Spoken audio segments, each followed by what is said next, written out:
It seems to be a suspension, a ceasing of suspension really across political parties, from the APC to the PDP, and of course even smaller political parties are also having their fair share of crisis. Well, let's now bring in our Rise News analyst, Dr. Amadi, to really take a look at these issues really. Dr. Amadi, thank you so much for being here. We're seeing all of this suspension go around because it's not synonymous to the PDP, even though the big story for today is the national chairman. Even the APC, we saw a high-ranking member, such as the secretary to the government of the federation, get suspended, although it was lifted eventually. But before we go into the personalities that have suffered from this gale of suspensions, what is all of this telling us about the internal politics within our political parties and its implications, really, at the end of the day, for Nigeria's democracy? Well, it's clear now that we don't have strong political parties. I mean, probably we used to have problem with political parties over the years, but I think it gets worse right now in terms of, if you're looking at how the parties are performing. For example, in the First Republic, we had parties that had cohesion, had discipline and leadership. We used to have directors of organizational parties, party chairman were almost, during the Shagari era, the party chairman was even stronger, superior in terms of party members look onto the national chairman and not the president of the country. And so we've got to a stage where we now have very weak parties because there are no ideological, even beyond ideology, there's no structural coherence and link between members of these parties and their fellows. So in the First Republic, Second Republic, people gravitate towards established patterns of friendship. You see the MPN, UPN. So when they reemerge in that formation, NPP, and then and so on and so forth. Now we are seeing protein parties. I mean, they are fluid, they are amoebic, they change. You can run election from PDP, next year and APC, next time you are in Labour Party, next time you are in back to PDP, and so on and so forth. That's one issue. The second issue is the growing incidence of recklessness and indiscipline. You see, the Nigerian politician they have been recruited in the past. Some of the leading politicians, Shehu Shagari, Azikiwe, Awolowo, were either teachers, civil servants, professionals, journalists. So they are recruited from a constituency where they have developed some level of coherence and cohesion and discipline, norms, professional norms. So they behave less reckless. Today, we've seen even politics being criminalized, and it's so much so that it's all about transactions, deals. Anybody can move from anywhere to anywhere. You could predict in the past who will be national party chairman of a party, who will be senator, who will be governor, because there's a sense of progression. They are learning the craft, they are mentorship, being mentored into position. Today, it's almost reckless everywhere. So this is evidence not just about our party. Now, what does it mean for our democracy? Democracy builds around three parts. One is a civic society where some of the opinions, ideas, preferences, ideologies emanate. The second is the party. The party is the articulator, aggregator of various views. So that's why some people may have individual views that are extreme. But when they come to a political party, the party moderates. And so you see a de facto two-party, so liberals, conservative, pro-market, pro-state. So the parties, if the parties are weak, incoherent, if they become personalized platforms where there's a clash of ego, then they don't have the capacity to help an unstable country like Nigeria moderate various preferences and viewpoints. So the weakness of the political party manifests in the violence in society. If you look at our political discourse, it's not formed, it's not structured, because the parties themselves are no longer platforms to articulate. They are now devices for capturing power. And so what you see in PDP today is that, look, it's shameful because, PDP leaders should actually bury their face in shame. A party that lost 3 elections, inclusive of this, okay? You were in power for years. And then you lost to 2015. That should be a signal to be stronger, better organized. You lost to 2019. And you are still bantering. Look at the party. Its leaders openly worked against the party. Most of the leaders or the people who are suspended. Now, those who are suspended, I said those who suspended them actually betrayed the party's constitution. So how do you deal with this? this should be a sobering moment. PDP lost the election that they ought to win. I mean, let's forget what happens at the tribunal. But as declared today, APC won this election. Even though many of us have misgivings about the election. I mean, some of us think it's a terrible election. But the point is that PDP, by virtue of its national structure, and by the phenomenal failure of an APC government, PDP should have walked, it should be a walk in the park. They didn't win again. This is a time for them to sit back and audition and audit what's going on and say, okay, how do we now change our strategy, change leadership? The same old fight that cost them the election. And Wike says, mother of all fights, and he meant it, and it's going to happen.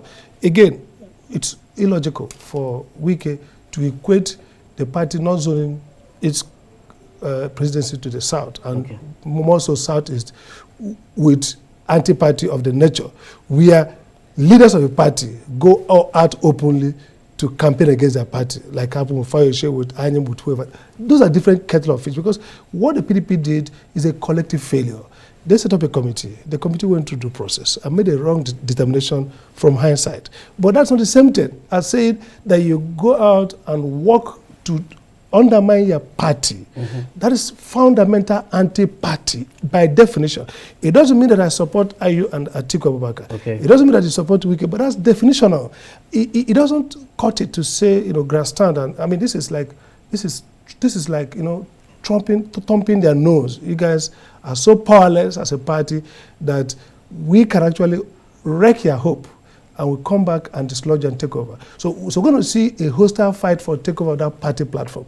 As a matter of fact, that party is almost in a serious terminal crisis, that if it does not really reshape, and the young talks, the younger ones who are smart and angry, should throw away these guys, because 2015, PDP should have been a waking call for PDP to reorganize, change their face, bring younger, smarter and get members, house in order. Move away from this transaction. When you get these billionaires, governors, come and fund you, and then they destroy the party as it is today. Now it speaks to the fabric, the very fabric of the party. That's what you're talking about. Absolutely. Now, PDP has always been known for grassroots mobilization.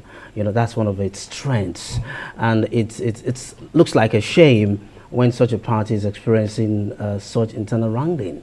So how then do they reshape? Because at the end of the day, this speaks to their inability to even govern the nation, don't you think? I think so. I mean, the PDP has a good brand. It's a national party. Its ideology is national. It can easily contend with the APC with two different platforms, liberal, you know, market-oriented, you know, position, which is attractive in today's global economy. That's right. It's diversified. If you look at the campaign structure, look at everyone, it's a diversified party. Even if you look at Atiku's campaign Lego team, you see the same level of national spread. So that's an advantage. What it lacks is moral sense. It has lost its moral sense. It has been captured by this mercantilist transactional, you know, culture. So if PDP wants to move forward, it has to go back and say, even if, let's assume these things as they are, Tinubu becomes president, okay? We can play different kind of politics of opposition. We don't have to behave as if we're already in power. We have to mobilize Nigerians and create alternatives. You know, what PDP didn't do, okay, look at it.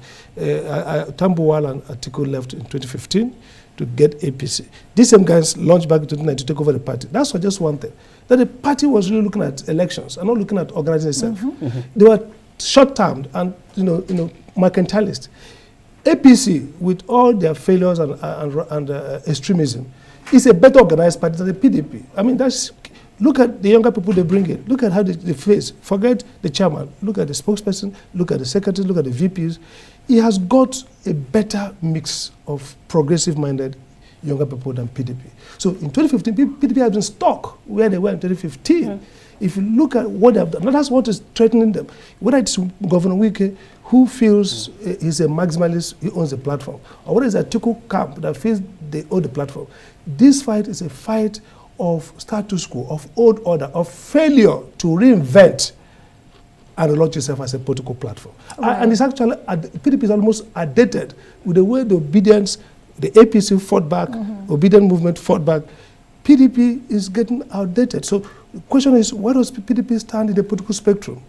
Is it the neoconservative APC platform or the progressive, disruptive Labour Party? That's a question that only, especially the leadership of the party, can really answer. But questions have been raised about this gale of suspensions we're seeing with the PDP in particular. And for all that have replied, especially looking at former Senate President Ayim Pius Ayim, former Governor Ayo Fayose, most of them have said they were not given fair hearing. We did put a call across to him today, but it went unanswered, and even to ESCOs to find out exactly if he had an opportunity to defend himself. But until we know that situation, but let's talk about, there's been that call for him to step aside even prior to the elections, because the whole issue with the G5 and the fact that they said zoning wasn't respected according to section 37 of their constitution. But looking at the fact that the constitution of any political party talks about the party at the local level, really. And the allegations raised against him, aside from working against the party, where, of course, we do know that APC won the gubernatorial, but, of course, Senate, which normally goes to the PDP in Benue State, they only got one in the south of the country. But the south of the state. But looking at section 8, subsection 9 of the constitution, paying of dues.